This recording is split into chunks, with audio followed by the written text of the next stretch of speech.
Hello friends, welcome to our channel nature tech in. दोस्तों, आज जो मैं आपके लिए वीडियो लेके आई हूँ वो एक बहुत ही सेंसिटिव टॉपिक है जिससे रिलेटेड जो है मेरी ये वीडियो है।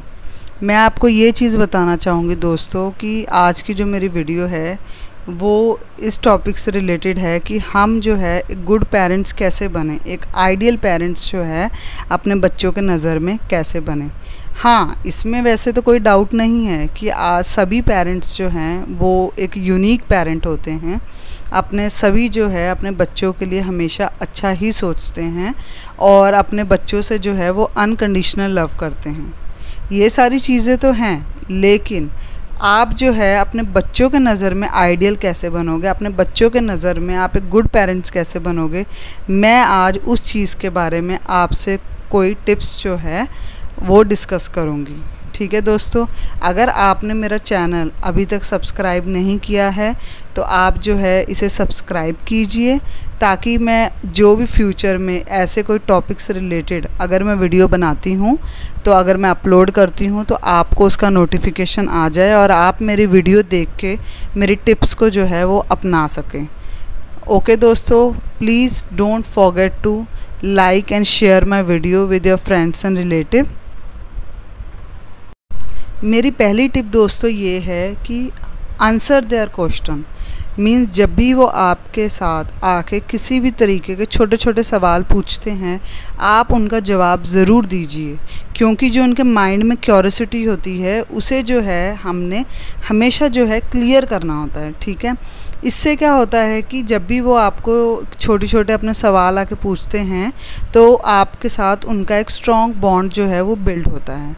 अभी आप फॉर एग्ज़ाम्पल देखिए कि अगर उनके एक्टिविटी कोई भी स्कूल में कुछ भी होता है या कहीं पे वो बाहर गए, कुछ भी उनके साथ होता है, वो छोटी छोटी बातें आपको आके घर पर बताते हैं तो आप इतना इंटरेस्ट नहीं दिखाते हो कि ये छोटा है, क्या सिली चीज़ें मुझे बता रहा है, आप ऐसे सोचते हो। लेकिन नहीं, अगर आप बचपन से ही मान के चलिए कि आपका जो बच्चा है वो 4 साल का है या 5 साल का है, ठीक है, या 3 साल का भी है, अगर वो आपको अभी से अपनी छोटी छोटी बातें जो है आपको आके बता रहा है या छोटे छोटे सवाल आपसे पूछ रहा है तो आप जो है बिल्कुल ध्यान से जो है उनकी बातें सुने और बिल्कुल ध्यान से जो है उनके सवालों का जवाब दीजिए। दूसरी टिप जो दोस्तों मेरी ये है कि आप डोंट से ऑलवेज़ नो। अब इसका मतलब क्या है कि आप हमेशा जो है उन्हें हर एक चीज़ के लिए नो मत बोलिए, क्योंकि कई बार क्या होता है कि हमारे जो बच्चे हैं वो कुछ ना कुछ अपने तरीके से करना चाहते हैं। जैसे वो कोई मतलब चीज़ करना चाहते हैं, कोई एक्टिविटी करना चाहते हैं, लेकिन हम उन्हें क्या बोलते हैं कि मत करो। क्यों? क्योंकि उनके ये सब चीज़ें करने से हमारा काम बढ़ेगा। ठीक है, पर ये चीज़ करने से क्या होता है कि वो बच्चा हमेशा वो यही सोचेगा कि मैं जब भी अपने पेरेंट्स को कुछ भी करने के लिए पूछता हूँ तो वो मुझे हमेशा नो बोलते हैं। तो इसके लिए आपको क्या करना है कि उन्हें हमेशा आपको नो नहीं बोलना, रैंडमली आप जो है उन्हें कुछ चीज़ों के लिए यस भी बोल सकते हैं। और दूसरी चीज़ मैं आपको ये नो वर्ड से रिलेटेड और एक चीज़ बताना चाहूँगी कि कई बच्चे जो होते हैं, जो छोटे छोटे बच्चे होते हैं, क्योंकि कई पेरेंट जो है फाइनेंशियली बहुत एक इंडिपेंडेंट होते हैं, ठीक है, तो जो उनका जो बच्चा है कुछ मांगता भी नहीं है पर उसके बिना मांगे ही उसे वो बहुत सारे जो है टॉयज़, गेम्स वगैरह ला के देते हैं ताकि वो जो है उन चीज़ों के साथ खेले और जो है वो खुश रहे। लेकिन मैं आपको यहाँ पर जो है कट करना चाहूँगी आपकी बात को। इसमें ये है कि जब भी आप अपने बच्चों को अपने आप से ही हर एक चीज़ ला के देते हो तो वो उस चीज़ को वैल्यू नहीं करते हैं। उनकी जो क्यूरियोसिटी होती है नई चीज़ों के लिए वो ख़त्म हो जाती है। क्यों? क्योंकि हर एक चीज़ तो उनके पास अवेलेबल होती है तो वो उस चीज़ की जो है इम्पोर्टेंस नहीं जानते हैं। उनकी जो क्यूरियोसिटी है नई चीज़ों के प्रति जो है वो ख़त्म हो जाती है। हाँ, मैं यहाँ पर आपको ये चीज़ नहीं कह रही कि आपका बच्चा आपसे कोई चीज़ मांगता है तो आप उसे मत लेके दीजिए। अगर आपका बच्चा आपसे कोई चीज़ मांगता है तो अगर आपकी क्षमता है तो आप उसे लेके दीजिए, लेकिन अपने आप से उनके लिए टॉयज़, गेम वगैरह जो है इकट्ठे करके उनको टाइम से पहले मत दीजिए, क्योंकि उनके मांगने पर आप उसे हर एक चीज़ दीजिए, लेकिन अपने आप से आप सारी चीज़ें ना उसे दीजिए। इससे क्या होगा कि उसके अंदर जो है टॉयज़ को लेके जो क्यूरियोसिटी है वो बनी रहेगी। ठीक है दोस्तों, तो सेकंड पॉइंट मेरा ये है कि आप जो है उसे हमेशा हर एक चीज़ के लिए नो मत बोलिए।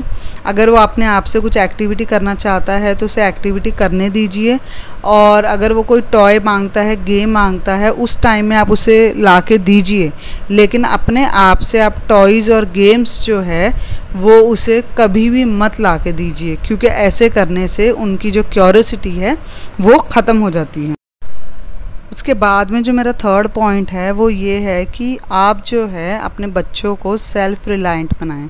इसका मतलब ये होता है कि आप अपने बच्चों को अपने जो छोटे छोटे काम हैं खुद से करने के लिए दीजिए। आप जो है उन्हें हमेशा अपने आप पर डिपेंड मत कीजिए, क्योंकि आप जानते हो कि जितनी देर तक आप हो उनके आसपास उतनी देर तक वो आप पर डिपेंड हो सकते हैं। लेकिन जब वो इतने बड़े वर्ल्ड में अपने आप को एक्सप्लोर करेंगे, कहीं पर वो बाहर जाते हैं, तो हर टाइम उन्हें जो है आप नहीं मिलेंगी। उस टाइम में उन्हें खुद से भी जो चीज़ें करनी पड़ेंगी। तो आपको जो है ये चीज़ की जो हैबिट है उन्हें बचपन से ही लगानी होगी कि वो अपने खुद के जो छोटे छोटे काम हैं वो खुद से करें, वो आप पर डिपेंड ना हो। अब मैं आपको बताना चाहूँगी कि जो अब्रॉड फॉरेन कंट्रीज़ हैं वहाँ पर जो है पेरेंट्स हस्बैंड और वाइफ दोनों जो है जॉब पर जाते हैं। ठीक है, जो उनके बच्चे हैं वो घर पर रहते हैं, अपने स्कूल मतलब स्कूल से आके वो घर पर रहते हैं।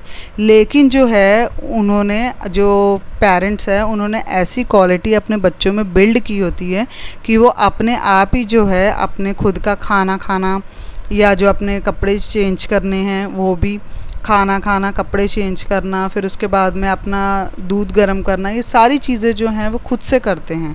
अपना होमवर्क तक वो खुद से करते हैं, क्योंकि पेरेंट्स के पास टाइम नहीं है इस चीज़ के लिए।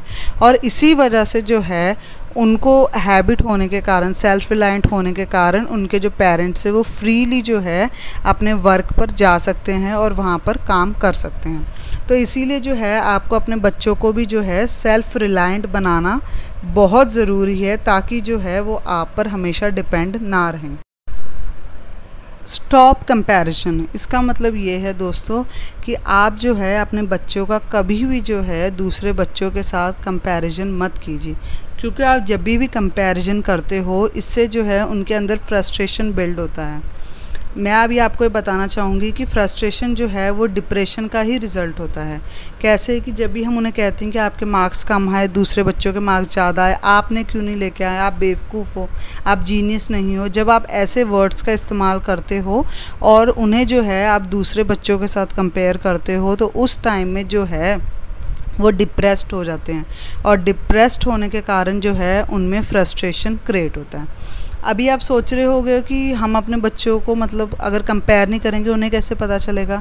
ऐसा कुछ नहीं होता है। हर एक बच्चा जो है दुनिया में यूनिक होता है, उसके अंदर एबिलिटीज़, स्किल कुछ ऐसी होती हैं जो हमें नज़र नहीं आ रही होती हैं, और हर वक्त जब हम उन्हें कंपेयर करते हैं दूसरे बच्चों के साथ में तो उनकी जो स्किल है वहीं पर दब के रह जाती है।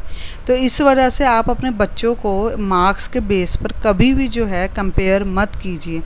हाँ, अगर जितने मार्क्स वो लेके आया है, पास है तो ठीक है, इट्स ओके।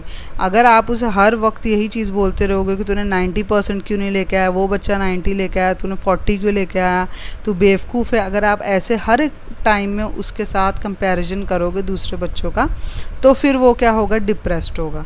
अभी फॉर एग्ज़ाम्पल आप ले लीजिए कि एक स्कूल में अगर पेरेंट्स का भी एक टेस्ट होना शुरू हो जाए, एक बुक दी जाएगी और उसमें पेरेंट्स का भी टेस्ट होगा, ठीक है। अब टेस्ट में आपके 100 में से 40 आ गए, ठीक है। आप और जो दूसरे पेरेंट्स है, उसके फ्रेंड का जो पेरेंट है, मतलब उनके जो फ्रेंड के जो पेरेंट्स होंगे, उनके जो है 90 मार्क्स आ गए वो पेरेंटिंग के टेस्ट में। तो वो बच्चा आपको आके क्या बोलेगा कि हाँ आपने तो मेरी नाक कटा दी, आप टेस्ट पास नहीं कर सकते थे, आप तो बेवकूफ़ थे। उसके पेरेंट्स ने देखो कितने अच्छे से 90 मार्क्स जो है वो लेके आए हैं, वो पास हुए हैं, उन्होंने टॉप किया है, ठीक है। अब भले ही जो वो उसके फ्रेंड के जो पेरेंट्स होंगे वो भले ही अच्छे पेरेंट्स नहीं होंगे, मतलब उनमें गुड पेरेंट्स की स्किल नहीं होगी, लेकिन वो एक क्या बोलते हैं हम उसे कि रटने वाला तोता है, ठीक है, रटने वाला तोता होगा कि जो भी उन्होंने एक बुक वॉर्म थे उन्होंने पढ़ा और जो है उन्होंने मार्क्स जो है अपने गेन कर लिए। आप अभी भले ही आप में सारे पेरेंटिंग के गुड पेरेंटिंग के स्किल हैं, लेकिन जो है आपकी जो है मेमोरी जो है इतनी शार्प नहीं है। आप एक मीन्स हम कह सकते हैं कि आप एक रटने वाला तोता नहीं थे, तो इस वजह से आपके जो है 40 मार्क्स आए। तो जब आपका बच्चा आपको ये चीज़ बोलेगा तो उस टाइम में आपको क्या लगेगा, आप भी डिप्रेस्ड होगे, है कि नहीं। तो वही जो सेम चीज़ आप जो इस टाइम में फ़ील करोगे जब आपका बच्चा आपसे ये चीज़ें कहेगा, वही चीज़ जो है आपका बच्चा उस टाइम में फ़ील करता है जब आप उसका कंपैरिजन दूसरों के बच्चों के साथ करते हो। इसीलिए आप कभी भी जो है अपने बच्चों को दूसरों के साथ कंपेयर मत कीजिए। उसके बाद में जो 5th पॉइंट दोस्तों है वो ये है कि स्पेंड क्वालिटी टाइम। आपको क्या करना है, भले ही आप वर्किंग पेरेंट्स हो फिर भी जो है आप सारे दिन में कम से कम जो है 10 मिनट जो है आप अपने बच्चों के लिए निकालिए। उससे क्या होगा कि जब भी आप अपने बच्चों के लिए 10 मिनट निकालोगे, उस 10 मिनट में आपने, अपने मम्मी ने, ना पापा ने, ना बच्चों ने, किसी ने भी जो है फ़ोन का इस्तेमाल बिल्कुल नहीं करना और ना ही टीवी देखना है। सिर्फ़ और सिर्फ जो है आपने पेरेंट्स ने और बच्चों ने जो है आपस में बातचीत करनी है, खेलना है, एक दूसरे को जो है कडल करना है और एक दूसरे को आपने हंसाना है। उससे क्या होगा, आपका जो बच्चा है वो और ज़्यादा आपसे इमोशनली अटैच होगा। ओके दोस्तों, ये 5 टिप्स दोस्तों आप ज़रूर फॉलो कीजिए। जब आप ये टिप्स फॉलो करोगे तो आप देखोगे कि आपके साथ आपके बच्चों का जो रिलेशन है वो एक बहुत ही ज़्यादा एक स्ट्रॉन्ग रिलेशन और एक लवेबल रिलेशन जो है वो फॉर्म होगा। ओके दोस्तों, और अभी तक अगर आपने मेरा चैनल सब्सक्राइब नहीं किया है तो प्लीज़ आप सब्सक्राइब कीजिए, ताकि जब भी मैं कोई वीडियो ऐसे कोई टॉपिक से अपलोड करूं तो आपको जो है इसका नोटिफिकेशन ज़रूर मिल जाए। और साथ ही साथ don't forget to like and share my video with your friends relative. Thank you.